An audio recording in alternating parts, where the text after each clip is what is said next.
How are annual flu vaccine efficacy rates determined and explained? Imagine trying to predict how well a shield will protect you from a moving target. That's similar to how scientists measure the effectiveness of the flu vaccine each year.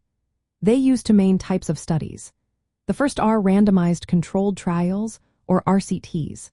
These are carefully planned experiments where volunteers are randomly assigned to get either the vaccine or a placebo, and then researchers see who gets the flu. These trials happen in controlled settings and give us a clear idea of how well the vaccine works under ideal conditions. They usually show that the flu vaccine can be about 59% effective in healthy adults between 18 and 64 years old. Once the vaccine is approved and used in the real world, scientists turn to observational studies. These look at how the vaccine performs across the general population. They include studies that follow groups over time or compare people who got vaccinated with those who didn't. These studies measure how well the vaccine prevents people from getting sick enough to see a doctor, be hospitalized, or experience severe illness. Because real-world conditions vary each year, these effectiveness estimates can change. Factors like which flu strains are circulating, how well the vaccine matches those strains, and how immune people are all influence the results. To figure out the vaccine's effectiveness each year, researchers first estimate how many people in the target population got vaccinated. They then collect data from labs to confirm who has the flu and which strains are involved. They compare the number of flu cases in vaccinated people to those unvaccinated, using a simple formula. Vaccine effectiveness equals 1 minus the relative risk, multiplied by 100. This tells us what percentage of flu cases was prevented by the vaccine. Researchers also adjust their calculations for other factors that might influence results, like age, health status, or previous vaccinations.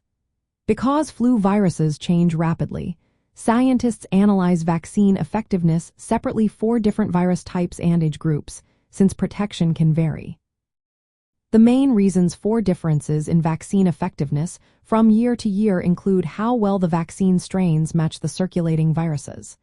If the strains in the vaccine closely resemble those in the community, protection tends to be higher. But if the viruses mutate or drift away from the vaccine strains, effectiveness can drop. The virus's ability to change quickly is a big challenge. Host factors also matter. Older adults or people with weaker immune systems might not respond as strongly, though vaccination still provides important benefits. The type of vaccine used, whether it's inactivated, live attenuated, or recombinant, can also influence how well it works. Health authorities relying on these effectiveness estimates to make important decisions. They help choose the strains to include in the vaccine each year, guide vaccination recommendations, and estimate how many illnesses, hospitalizations, and deaths are prevented. They also support efforts to develop better vaccines and improve vaccination strategies. In summary, determining how effective the flu vaccine is involves a combination of carefully controlled trials and real-world studies. These studies help us understand how well the vaccine protects different populations each year.